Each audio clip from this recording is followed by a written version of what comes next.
it's Maite. Welcome to Maite Magic. I've got a special guest with me here today. It is Armel from France. I've got a few questions prepared for you. How long Wonderful. have you been living here in Mexico? So officially I'm living in Mexico since November 2020. Why did you decide to move to Mexico? Well, it's a long story with Mexico. I fell in love with Mexico about 15 years ago. I used to live in California for more than 20 years. So when you live in California, it's a very short trip. It's a direct flight to many places in Mexico. So I will come 1 to 3 times every year for like a 3-4 day weekend. And I always felt happy. Every time the plane will land, I will feel, oh my God, am I happy in this country? The colors, the people, the food, I just felt happy. But I never ever thought I would move here, ever. Because I'm half European, half American, so for me, Mexico was just like a short trip for a long weekend. And then came COVID, and COVID-19 changed the life of many people, and it changed my life. I came in September, so we are 2020, total COVID, you know, all the problems, everybody is staying in. But in California, we had the fires. We had 4 months of intense fire. We could not go out. We could not breathe. It was so toxic. So at one point, Mexico was the only place open.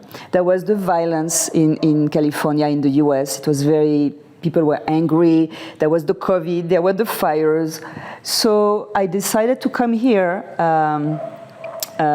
with my ex for taking a break.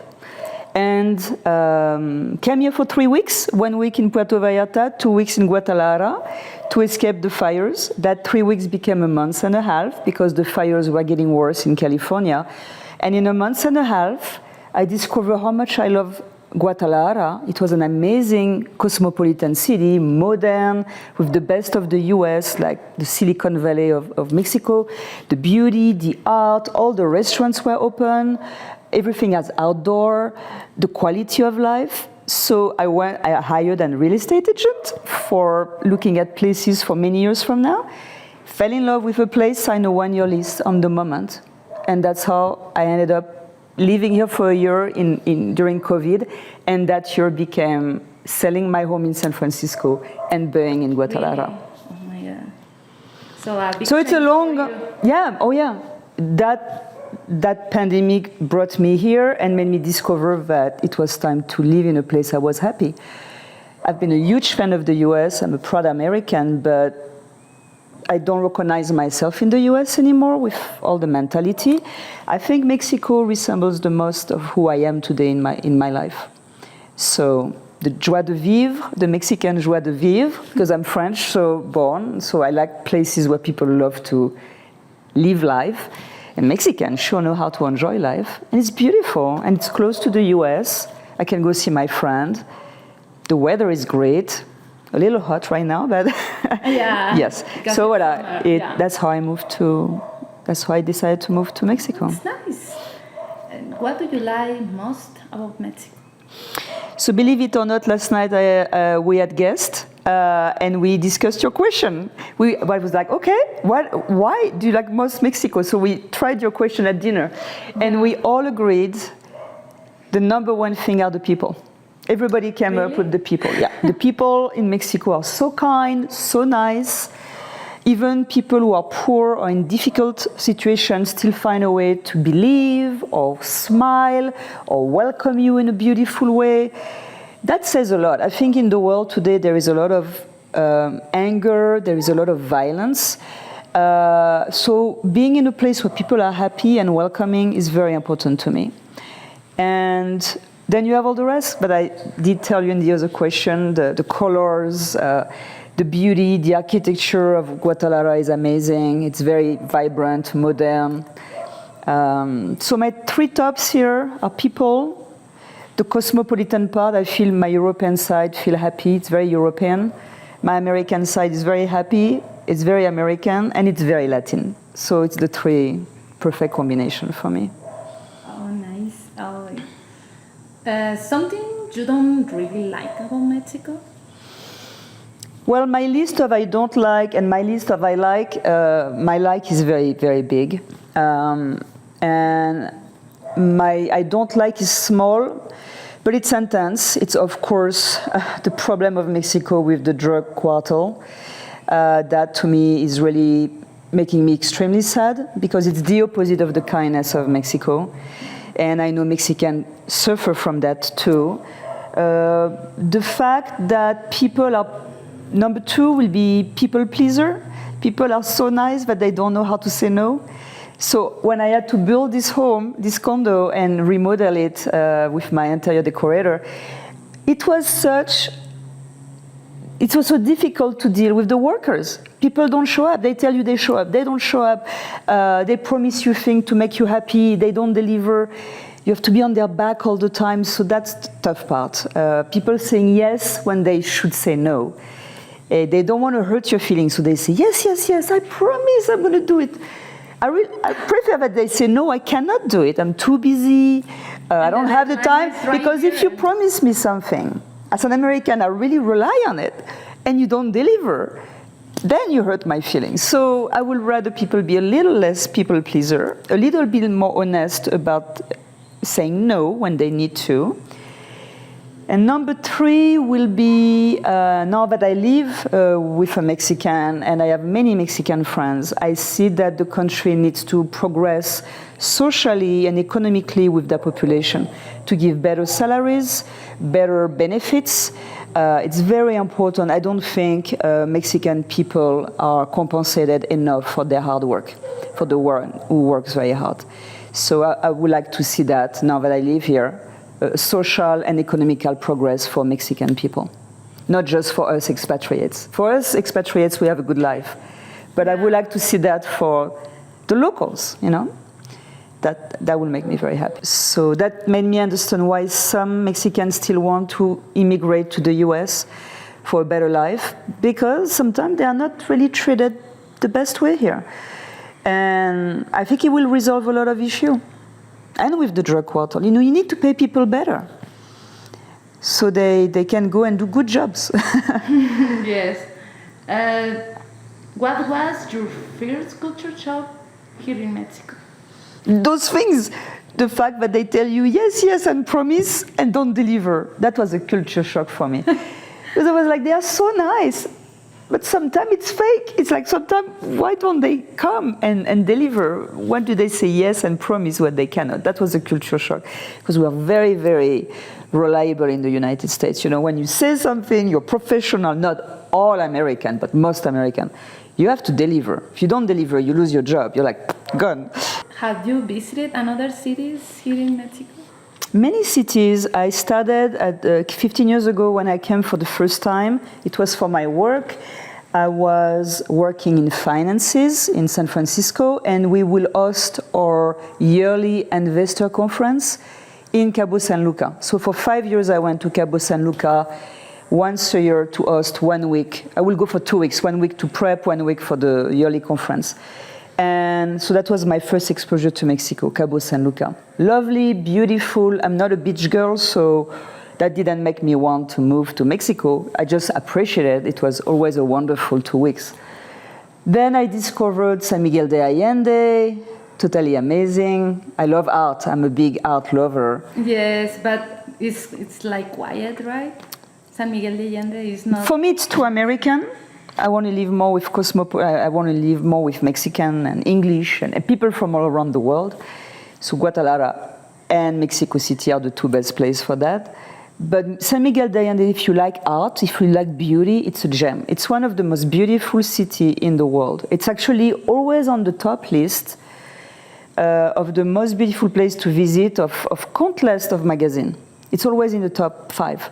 It's really, really gorgeous. Mexico City, fell in love with the vibrancy of Mexico City, all the young artists, the people in the cinema. It's very full of youth, the most museum in the world after London. Normally, I wanted to move to Mexico City. I should be in Mexico City, but I ended up in Guadalajara, and I'm glad. Because it's a lot of the same, but it's smaller here. It's more human here. It's too big, Mexico City. But I love Mexico City, so vibrant. So I used to go every year religiously for about 10 years to Mexico City, and I also rented a home for 2 months close to the Cineteca, close to the Frida Kahlo Blue Museum, Azul Casa Azul. Love Mexico City. What else do I know? I just discovered last year I went to a conference for 5 days in Mérida, in the capital of Yucatan. I think we talked a little bit about that before. I love it. So beautiful, all the pyramids, the food, but so hot, too hot for me. Cannot deal with the weather, right?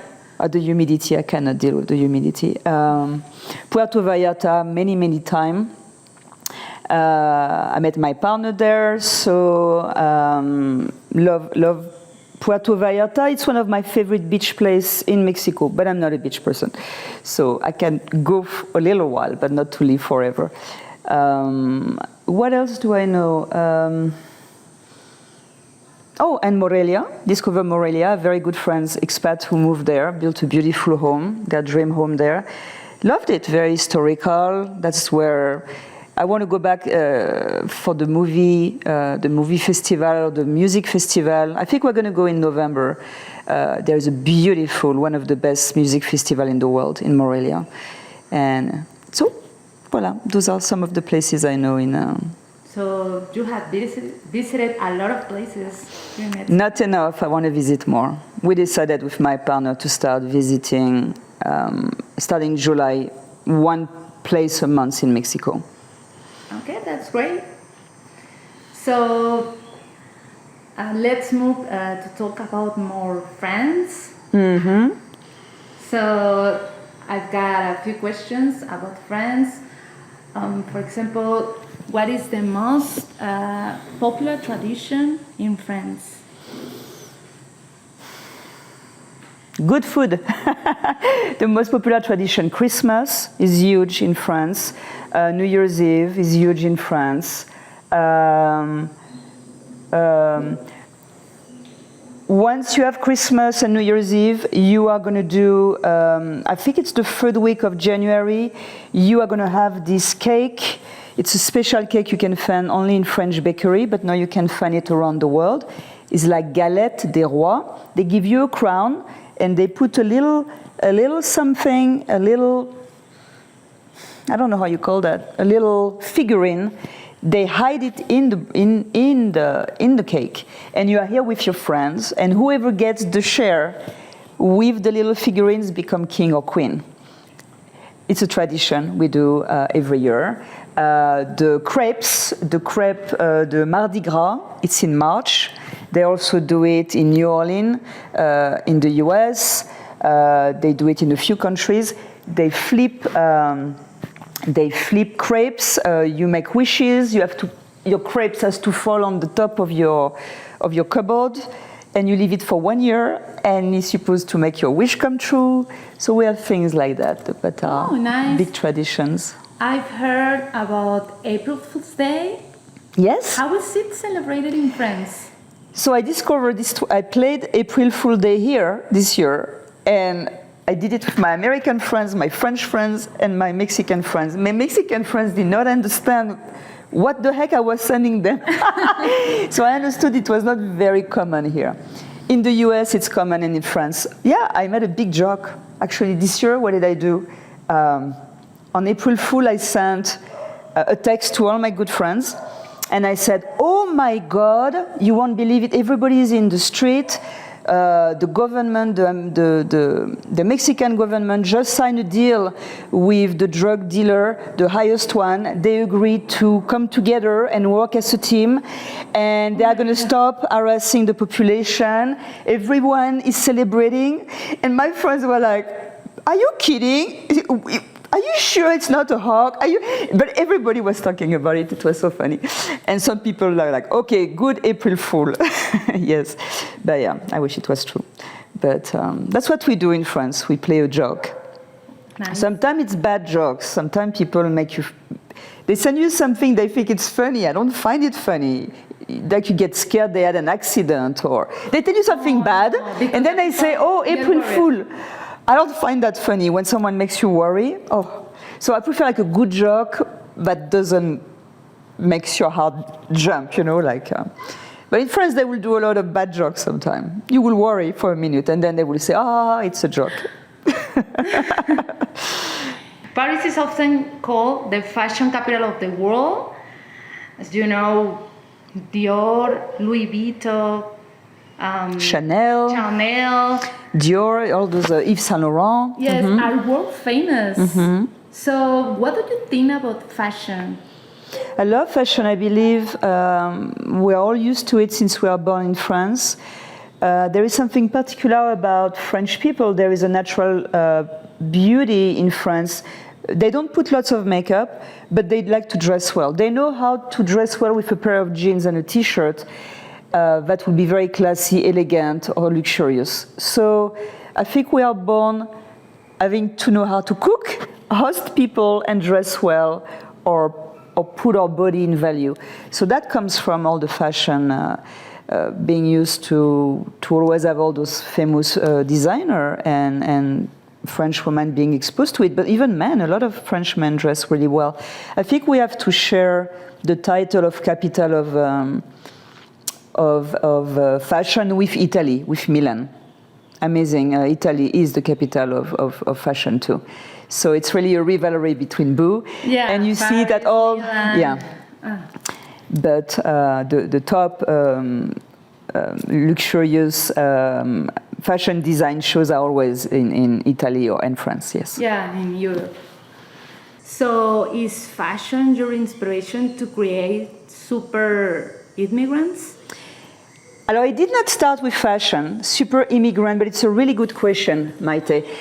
Super immigrant was inspired by my desire as an immigrant to the United States from France, and now as an immigrant to Mexico from France and the US. My desire was to bring back goodness in the world, so we start to remember all the goodness about immigration. Some of the greatest creation in the world, the most amazing inventors are immigrants, like jeans, Levi Strauss. He went to the US from Germany, created what everybody is wearing in the world. Google, Tesla, all those companies we are using every day, all from immigrants. So immigrants have created amazing things, but for whatever reason, there is a lot of anger, a lot of hatred against immigration. So I wanted to uplift this image. My company, Super Immigrant, is about reminding the world about the goodness of immigration, so people are more in peace, there is less anger, there is more peace, there is more work between the country you receive an immigrant and the immigrant who goes. And I chose fashion to do that because fashion is in the street. You know, I thought, how can we convey a message of greatness about immigration the best way, where people are, and they are in the street. They wear pairs of jeans in the street, they wear hat, caps, t-shirts, gloves. So I am promoting this vision of a greater immigration for the greatest good of the world through fashion, through purchasing products from Super Immigrant and wearing them. You are actually using something that everybody can see, feel, and connect with each other for the goodness of all the millions, the hundreds of millions of immigrants in the world. Voilà. So fashion is the tool I use to do that, because I think that's where people see the soonest. You know, I see you in the street, what am I going to see? What you're wearing. So wearing, it's important to use fashion to promote positive, interesting messages. Yeah, I think the way that you dress, it says a lot. It says a lot, absolutely. Do you wanna share with us something from France?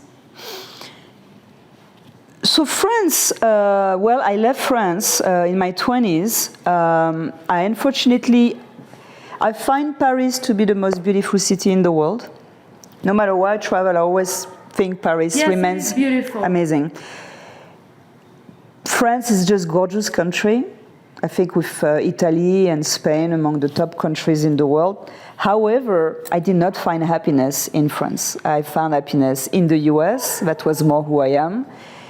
So I'm very French physically. My accent never left. Yeah. My looks, my taste. but I'm very American in my mind, and in my heart I'm more Latin. So I don't always feel happy in France. I feel happy in vacation. I don't like to live in France. I think I'm too American to live in France. I'm too avant-garde. Really? Yes. French people don't like changes. And me, I'm all about changes. By the way, don't you miss speaking in French? I speak in French. I have a lot of French friends. I talk French every day. I talk English, French, and now I'm practicing my Spanish. Hopefully, one of these days I will speak. Very important. Yeah, I moved here to learn to speak fluently Spanish. But sorry, I was not prepared yet. Not good enough for your interview, but hopefully. But in the next interview. I'll hope if we have another one next year, I'll be like in Spanish. That would be a good goal. And so my partner's mother is coming at the end of this month. I have to practice my Spanish because the mom only speaks Spanish, so I better get better. Yeah. I will. Yeah, I think it's important to learn the language of a country where you decide to move. It's a way of paying respect, and it's good for us. At my age, I need to stay sharp, and you have to learn new languages and new things all the time. You have to challenge yourself. So, do you have any message for anyone who wants to come to Mexico? Yes, well, first of all, I think all the people who didn't give a chance to Mexico because they have this false vision given by the media need to make the trip to see how much there is more than what the media are saying about Mexico. I don't know why the media often focus on the negative and not all the amazing qualities of Mexico. So they need to at least come once. They choose whatever they want, the beach or the pueblo, Magico, or the big city, but give a shot to Mexico. And then you can have a true vision on your own without the media. And for the people who hesitate because they love Mexico, but they're afraid to take the leap of leaving the US or Canada or France or anywhere to make the move. It's so worth it. It's such a place full of it's a place full of life and love, and people are loving. People care. They have families. You have a family when you come to Mexico. I'm not lucky to have a family, really. So my family are my friends, but I feel like I have a family in Mexico. People are so kind, and they care about their families. That's really cool. So I think my advice to people is they should be living in a country where they are happy, not just where they can make money. They need to live in a place where they are happy to wake up in the morning. That place is Mexico for me, but I don't know what is that place for them, but if they should give it a shot, absolutely. Mon message pour tous les Français qui pensent au Mexique, ça n'est pas si loin, oui, ça paraît loin comme ça, mais il faut y donner une chance. C'est un pays fabuleux. D'ailleurs, tous les Français qui vivent au Mexique sont très très heureux. Il y a la joie de vivre de France, version latine. On a toutes les bonnes pâtisseries, boulangeries, des restaurants fabuleux. Les gens sont généreux, gentils. On a l'impression d'avoir une famille. Les couleurs, le temps. Il faut absolument venir au Mexique au moins une fois dans sa vie. Et si on a envie de transformer sa vie pour du meilleur, le Mexique est un endroit fabuleux. So, thank you so much, Armel. Well, thank you. It's been a pleasure to have you here. Yes, it was a pleasure for me too. And thank you for the opportunity to be on your wonderful blog and show. You. I love that you're so interested in other culture and their perspective on your country. I love that. I think what you're doing is wonderful. I want to thank you to all my subscribers. I am so grateful for your support. Thanks for watching my videos. See you in the next interview. Bye bye.